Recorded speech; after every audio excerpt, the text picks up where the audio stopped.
Hey, how you doing? Justin here. Today I'm going to show you how to work out the BPM of any song that you're working on. BPM is short for beats per minute. It would be the setting that you'd need to enter into a metronome. It might be a target speed for a song that you're learning, that kind of thing. So I've got a really awesome little tool for you. So first of all, you want to go to JustinGuitar.com, then go /BPM, beats per minute, BPM, all lowercase, hit return, and you'll get to my tap tempo BPM tool. Now all you want to do, you click that big orange button there, and now all you're going to need to do is click this area or your space bar along with the music. Okay, let's actually do a couple of songs so you can get the idea. The first song I'm going to do, I'm just going to play it on my phone, is There's a River by my band We Came as Strangers. So I'll just start that song, then literally I'm going to be tapping on the space bar and we'll figure out the tempo. So here we go. Just listening along. First of all, just trying to feel where the beat is. 2, 3, now tapping along. 3, 4.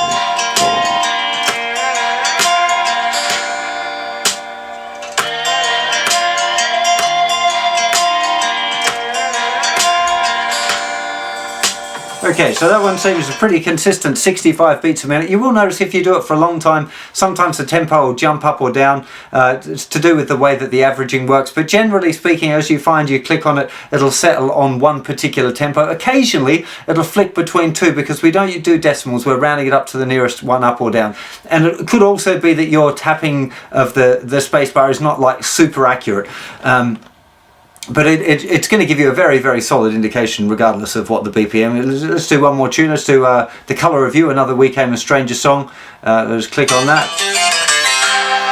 Let's start again.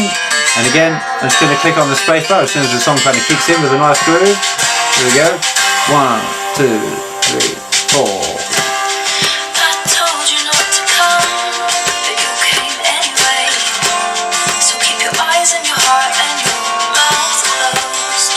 It did that funny thing again where it's kind of dipped down again, roughly in the same place. I'm not sure, I might need to check out how the averaging's working there, but again, it was pretty clear that it was 91 beats per minute for that particular tune. It really is that simple, so just tap it on the spacebar, click end session when you want to start on the next tune. It's worth doing the same song a couple of times just to make sure that you're getting your tapping nice and clear. Again, a little bit of it, it's not making sure that you know where the beat is as well. That's just practice listening to the tune. You should hopefully get a feeling for where that beat is, and then you're just tapping along with it. The same as that you tap your foot along with the music when you're doing that. So hope you enjoy this super cool little tool, and I'll see you for plenty more lessons very soon. You take care of yourselves. Bye bye.